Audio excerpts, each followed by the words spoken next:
मैं विनोद रंजन स्नातकोत्तर मानव विज्ञान विभाग विनोबा भावे विश्वविद्यालय हजारीबाग की ओर से आज के व्याख्यान में निम्न पुरापाषाण कालीन उत्तर भारतीय संस्कृति पर अपना व्याख्यान प्रस्तुत कर रहा हूँ। हमें पता है कि पाषाण उपकरणों के स्वरूप के आधार पर पुरापाषाण कालीन निम्न जो पुरापाषाण कालीन भारतीय संस्कृति है, जो पाषाण उपकरण प्राप्त हुए हैं उसके आधार पर पूरे निम्न पुरापाषाण कालीन संस्कृति को मूल रूप से 3 वर्गों में वर्गीकृत कर अध्ययन किए जाते हैं। यद्यपि बहुत सारे विद्वान इसे 3 से अधिक वर्गों में भी वर्गीकृत करते हैं। 3 वर्गों में उत्तर भारतीय निम्न पुरापाषाण कालीन संस्कृति के जो साक्ष्य मिले हैं वह सोहन नदी की उपत्यकाओं से मिले हैं। इसीलिए बहुधा उत्तर भारतीय निम्न पुरापाषाण कालीन संस्कृति के लिए सोहन संस्कृति शब्द या संज्ञा का भी प्रयोग किया जाता है। भारत के मानचित्र में अगर हम पाते हैं तो हम देखते हैं कि ये जो इलाका है, सोहन नदी घाटी का जो इलाका है, यही इलाका एक ढंग से निम्न पुरापाषाण कालीन उत्तर भारतीय संस्कृति के प्रमुख पुरा स्थल हैं और इसीलिए हम लोग निम्न पुरापाषाण कालीन उत्तर भारतीय को सोहन संस्कृति के नाम से भी जानते हैं। सोहन संस्कृति के साक्ष्य जो हैं पोटवार क्षेत्रों से मिले हैं और सोहन सिंधु की एक सहायक नदी है। हमें पता है कि सर्वप्रथम 1928 में D.N. वाडिया और 1930 में K.R.U. टॉड ने इस क्षेत्र से पाषाण उपकरण प्रतिवेदित किए थे, किंतु यह क्षेत्र 1935 में जब एल कैम्ब्रिज अभियान दल का नेतृत्व एच.डी. टेरा और टी.टी. पैटरसन कर रहे हैं, उन्होंने सोहन नदी घाटी में नदी वेदिकाओं से जो प्राचीन नूतन कालीन जवाबों और पुरापाषाण कालीन पुरा अवशेषों की जो प्राप्ति हुई है उसकी तुलना वो नर्मदा घाटी और कश्मीर क्षेत्र के जमावों व उपकरणों से करना चाहते थे और इसी संदर्भ में उन्होंने 1935 में सोहन नदी की 6 वेदिकाओं से जो पाषाण उपकरण प्रतिवेदित किए, जो पुरा अवशेषों की प्राप्ति हुई उन्होंने नर्मदा घाटी और कश्मीर क्षेत्र से जो पुरावशेषों की प्राप्ति हुई है उसका तुलनात्मक अध्ययन किया। वेदिकाओं से जो प्राप्त पाषाण उपकरण हुए हैं उसके स्वरूप और दशाओं के आधार पर सोहन संस्कृति को सामान्य रूप से 4 वर्गों में वर्गीकृत किया जाता है। पहला वर्ग जो है वह प्राक सोहन है, दूसरा वर्ग आदि सोहन है, तीसरा वर्ग उत्तर सोहन है, जबकि चौथा वर्ग विकसित सोहन है। हम क्या देखते हैं कि जो प्रथम वेदिका है उसका संबंध प्राक सोहन से है, जो द्वितीय वेदिका है उसका संबंध आदि सोहन से है और जो तृतीय वेदिका है उसका संबंध उत्तर सोहन से है, जबकि पंचम वेदिका का संबंध विकसित सोहन से है। और हमें पता है कि चतुर्थ और जो षष्ठम 6ठे वेदिकाएं हैं वहां से पाषाण उपकरणों की प्राप्ति नहीं हुई है। डी टेरा और टी.टी. पैटरसन ने जो 6 नदी वेदिकाओं से पाषाण उपकरण प्रतिवेदित किए थे वह इस प्रकार है। यह जो 6 नदी वेदिकाएं हैं TD., T1, T2, T3, T4 and T5, यह इन 6 नदी वेदिकाओं से उत्तर भारतीय निम्न पुरापाषाण कालीन संस्कृति से संबंधित और कुछ वेदिकाएं उसके कालांतर संस्कृति से भी संबंधित हैं। ये जो वेदिकाएं हैं अगर हम पाते हैं तो जो प्रथम वेदिका है वह 400 फीट नदी तल से ऊंचाई उसकी 400 फीट पर है और वह बोल्डर कॉन्ग्लोमेरेट जमाव से बना है और वहां से जो पाषाण उपकरणों की प्राप्ति हो रही है वह बिल्कुल अनिश्चित आकार के बटिकाश उपकरण है और बहुधा कुछ पुरातत्व विद्वानों का यह भी मानना है कि प्रथम वेदिका से जिन पाषाण उपकरणों की प्राप्ति हो रही है वह शायद मानव निर्मित न हो और इस वेदिका का संबंध द्वितीय हिमयुग से है, अर्थात इस वेदिका का निर्माण द्वितीय हिमयुग काल में माना जाता है। जो द्वितीय वेदिका है वह नदी तल से 220 की ऊंचाई पर अवस्थित है और उसका निर्माण जो है बोल्डर कांग्लोमरेट के पुनः जुमाब से हुआ है, रीडिपोजिटेड है, और वहां से चॉपर एंड चॉपिंग पाषाण उपकरणों की प्राप्ति हुई है। और द्वितीय वेदिका द्वितीय अंतर हिमयुग काल से संबंधित है। तृतीय वेदिका नदी तल से 120 फीट की ऊंचाई पर अवस्थित है, और तृतीय वेदिका का निर्माण नीचे वाला जमाव पोतवार बेसल ग्रेवल का है, जबकि ऊपरी जमाव पोतवार लोएस का है। मतलब क्या है, जो तृतीय वेदिका है उसमें दो प्रकार के जमाव हैं।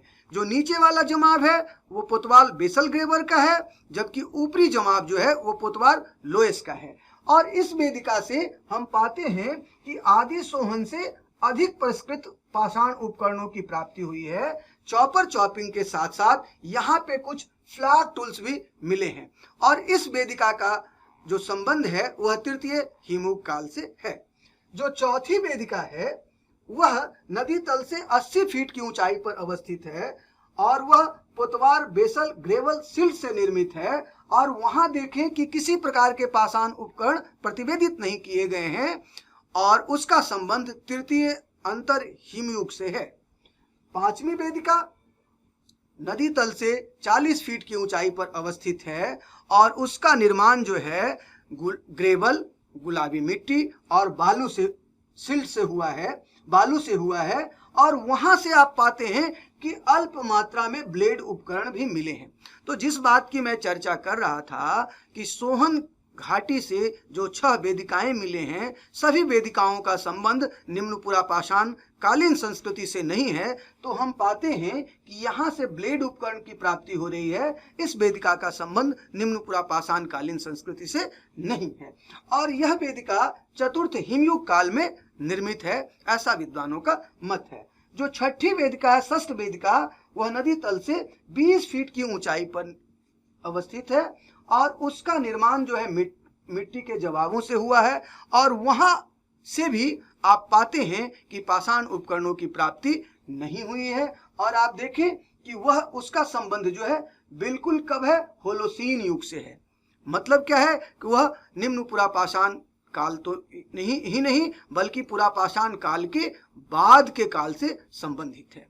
तो जो सिंधु की सहायक नदी सोहन घाटी में जो द्वितीय हिमयुग से लेकर होलोसीन काल तक से संबंधित 6 नदी वेदिकाएं प्राप्त हुए हैं, वहां हम क्या पाते हैं कि उन नदी वेदिकाओं से प्राप्त पुरावशेषों के आधार पर जो सोहन संस्कृति को हम 4 वर्गों में बांटकर देख रहे हैं, तो जिसकी चर्चा हमने पहले भी की थी कि जो प्राक सोहन है वहां से आप देखें कि अनिश्चित आकार के बटिकास उपकरणों की प्राप्ति हो रही है। ये जो उपकरण हैं वह मूल रूप से अधिकांश क्वार्टजाइट पर बने हैं, और प्रथम वेदिका से जो पुरावशेषों की प्राप्ति हुई है उसका संबंध प्राक सोहन से माना जाता है। जो आदि सोहन है वहां 2 प्रकार के बटिकास उपकरणों की प्राप्ति हुई है, एक यूनिफेशियल है, दूसरा बाईफेशियल है, एक पक्षीय या एक तलीय, और दूसरा द्वितलीय या द्विपक्षीय। जो एक चॉपर है, दूसरा चॉपिंग है। और आदि सोहन का संबंध जो है वह द्वितीय वेदिकाओं से प्राप्त पुरावशेषों से है। ठीक उसी प्रकार से उत्तर सोहन का संबंध जो है आदि सोहन के समान ही उत्तर सोहन के भी पाषाण उपकरण हैं, किंतु उससे वह अधिक परिष्कृत हैं। साथ ही साथ चॉपर चॉपिंग के साथ वहां से फ्लैग टूल्स भी प्राप्त हो रहे हैं। मतलब क्या है कि निम्न पुरापाषाण कालीन संस्कृति अब मध्य पुरापाषाण कालीन संस्कृति की ओर अग्रसर हो रही है। और आप देखें जो विकसित सोहन है उसका संबंध अल्प मात्रा में ब्लेड से मिल रहा है, और पाते हैं इस प्रकार हम लोग क्या देख रहे हैं कि जिसकी चर्चा हमने पहले ही की कि जो प्रथम वेदिका है वह 400 फीट की ऊंचाई पर अवस्थित है, द्वितीय हिमयुग के दौरान निर्मित हुआ है। उस वेदिका का निर्माण बोल्डर कांग्लोमरेट जमाव से बना है, और उस वेदिका से जो पाषाण उपकरण बने हैं वो क्वार्टजाइट पर बने हैं, वो बड़े आकार के हैं और परिष्कृत प्रकार के हैं, और बहुधा ऐसा भी माना जाता है कि शायद वह मानवों के द्वारा नहीं बनाए गए हों, और वहां से जीवों के अवशेष की प्राप्ति नहीं हुई है। जो द्वितीय वेदिका है वह वेदिका नदी तल से 220 फीट की ऊंचाई पर अवस्थित है। वह वेदिका द्वितीय अंतर हिमयुग के दौरान निर्मित हुआ है।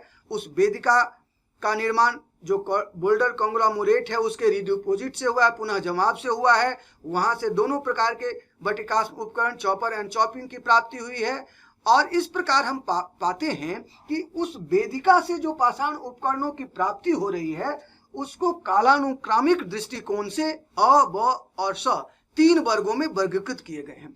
और जो ये 3 वर्ग में वर्गीकृत किए गए हैं उसका आधार क्या है? तो उसका आधार है कि जो पाषाण उपकरण के रख रखाव पैटिनेटन कैसा है, वो किस प्रकार से घिसे हुए हैं। तो हम क्या पाते हैं कि जो आदि सोहन अ है के उपकरण प्रकार काफी घिसे हुए हैं और अधिक पैटिनेटेड हैं, जबकि आदि सोहन ब के उपकरण कम पैटिनेटेड और बिना घिसे हुए हैं और आदि सोहन स के उपकरण नवीन दिखने वाले हैं। इसी आधार पर 3 वर्गों में वर्गीकृत किए गए हैं। जो तृतीय वेदिका है वह नदी तल से 120 फीट की ऊंचाई पर अवस्थित है और इस सोपान का निर्माण तृतीय हिमयुग के दौरान हो रहा है। इस वेदिका पर भी 2 प्रकार के जमाव हैं। नीचे वाला जमाव पोतवाल बेसल ग्रेवल है, जबकि ऊपरी जमाव पोतवार लोएस का है। नीचे वाला पोतवार बेसल ग्रेवल जमाव से जो प्राप्त उपकरण है वह उत्तर सोहन अ के हैं, जबकि पोतवार लोएस वाले ऊपरी जमाव से उत्तर सोहन व की उपकरण की प्राप्ति हुई है। और ऐसा माना जाता है कि ये जो पाषाण उपकरण हैं वह एक प्रकार से लेवलॉयसियन टेक्निक पर बनाए गए पाषाण उपकरणों के सदृश हैं। जो चतुर्थ वेदिका है वह वेदिका 80 फीट की ऊंचाई पर है। उसका निर्माण हम देख रहे हैं कि तृतीय अंतर हिमयुग काल के दौरान हो रहा है। वह जो वेदिका है वह पोतवाल बेसल ग्रेवल और सिल्ट के का पुनः जमाव है और उस वेदिका से किसी प्रकार के पाषाण उपकरणों की प्राप्ति नहीं हुई है। जो पंचम वेदिका है वह वेदिका नदी तल से 40 फीट की ऊंचाई पर अवस्थित है और उस सोपान का निर्माण जो है चतुर्थ हिमयुग काल के दौरान हो रहा है। और जो पंचम वेदिका है वह ग्रेवल, गुलाबी मिट्टी और बालू से निर्मित है। उस वेदिका से जो पाषाण उपकरणों की प्राप्ति हो रही है उसे उत्तर विकसित सोहन के रूप में माना जा रहा है। वहां से जो पाषाण उपकरण मिल रहे हैं वह विकसित सोहन के हैं और तकनीक के दृष्टिकोण से तृतीय पाषाण उपकरण से अधिक परिष्कृत हैं। ऐसे जैसे जैसे हम सोपानों की ओर बढ़ते जाते हैं वैसे वैसे उपकरण के प्रकार स्वरूप अधिक परिष्कृत होते जा रहे हैं।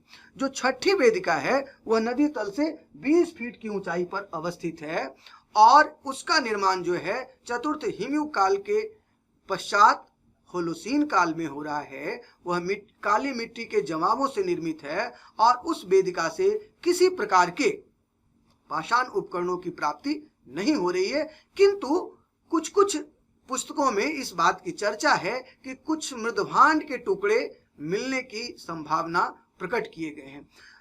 आप एक ऐसा पुरा स्थल है जिसे हम चौतरा कहते हैं।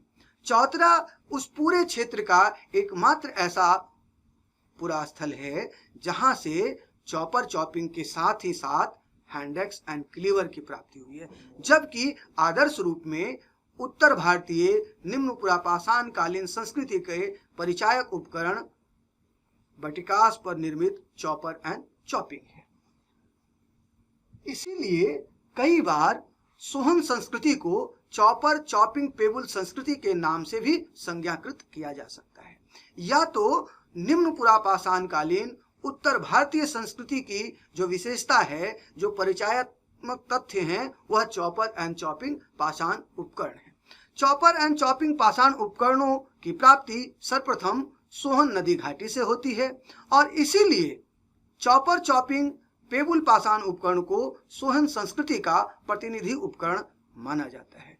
चॉपर एंड चॉपिंग में थोड़े से अंतर हैं, दोनों ही बटिकास पर निर्मित है, पर एक पार्श्वीय है, एक यूनिफेशियल है, दूसरा बाईफेशियल है। जो चॉपर है वह यूनिफेशियल है, एक मुखी उपकरण है और एक ही तरफ फलकीकरण करके बनाए गए हैं, देखने में बेडौल है, परिष्कृत प्रकार के हैं और इसका उपयोग जो है वह काटने और चीरने के लिए किया गया है।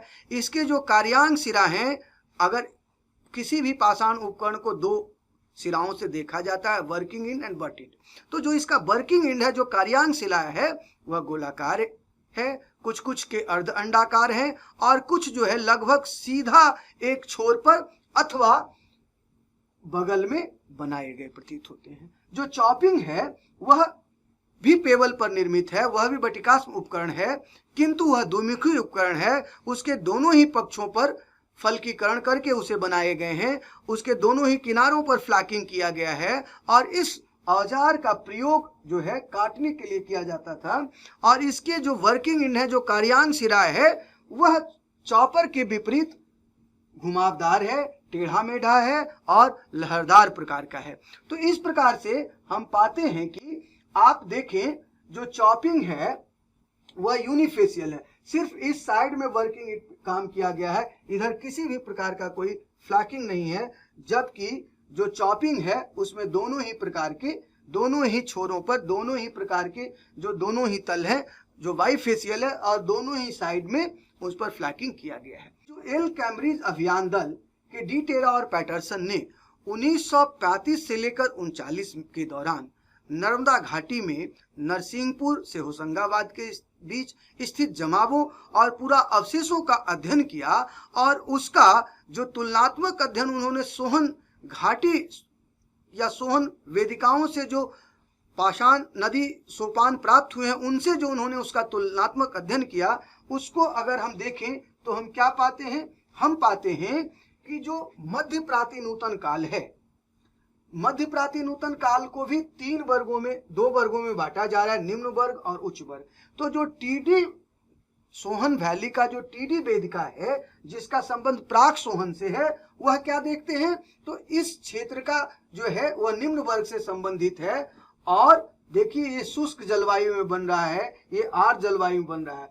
तो जहां प्राक सोहन का संबंध, टीडी का संबंध जो है इस साइड से हम देखते हैं तो बेसल सीमेंटेड ग्रेवल से है। और हम क्या पाते हैं, जो पुरातात्विक अवशेष मिल रहे हैं वो यहाँ क्या देखें, एविवेलियन, एसुलियन, हैंडेक्स और क्लीवर मिल रहे हैं, जबकि टीडी से हमें पता है कि वहां से चॉपर एंड चॉपिंग उपकरण मिले हैं। तो इस प्रकार से उन्होंने डी टेरा और पैटरसन ने सोहन घाटी से जो नदी वेदिकाओं की समतुल्यता नर्मदा घाटी के जो स्तरीकरण है, जो स्ट्रेटोग्राफी है, वहां से जो पूरा अवशेषों की प्राप्ति हुई है उससे किया है। और उन्होंने बताने का प्रयास किया है कि जो नर्मदा घाटी का निम्न वर्ग का गुलाबी कंकड़ युक्त मिट्टी वाला जमाव है जो शुष्क काल में जलवायु से संबंधित है, जहां से परवर्ती एसुलियन, हैंडेक्स और क्लीवर की प्राप्ति हो रही है, उसका संबंध सोहन घाटी के टी1 से है और आदि सोहन से। ठीक उसी प्रकार से जो उच्च वर्ग का जो निम्न अपर बेसल ग्रेवल व बालू का जमाव है जो आर्द्र जलवायु से संबंधित है, जहां से लेवलूजियन फ्लैक और चक्रिक उपकरण मिले हैं, उसका संबंध टी2 वेदिका से है, मतलब उत्तर सोहन से है। और उच्च वर्ग का जो गुलाबी जलोढ़ मिट्टी से निर्मित जो स्तर है जिसका संबंध सूक्ष्म जलवायु से है, वहां से गोलाकार एसुलियन, हैंडेक्स व क्लीवर की प्राप्ति हुई है, उसका संबंध टी3 वेदिका से है और वह भी उत्तर सोहन संस्कृति से संबंधित है। जो उच्च प्राचीनतन कालीन जमाव देखें जो कपास वाली मिट्टी का वर्ग है और वहां से एक वहां भी आर्द्र और सूक्ष्म जलवायु से संबंधित है। जो आर्द्र जलवायु से संबंधित स्तर है वहां से छोटे फ्लक और ब्लेड मुख्य रूप से स्क्रैपर मिले हैं, चैल्सिडोनी और जैस्पर फ्लिंट पर निर्मित है, उसका संबंध विकसित सोहन से है, टी4 से है। जबकि जो होलोसीन कालीन जमाव है जो शुष्क काल जलवायु से संबंधित है, जहां से लघु पाषाण उपकरणों की प्राप्ति हो रही है, अर्थात मध्य पाषाण कालीन संस्कृति से संबंधित है, उसका संबंध सोहन समतुलता टी5 से है। इस प्रकार हम पाते हैं कि उत्तर भारतीय निम्न पुरापाषाण कालीन संस्कृति का परिचायक क्षेत्र सोहन घाटी है।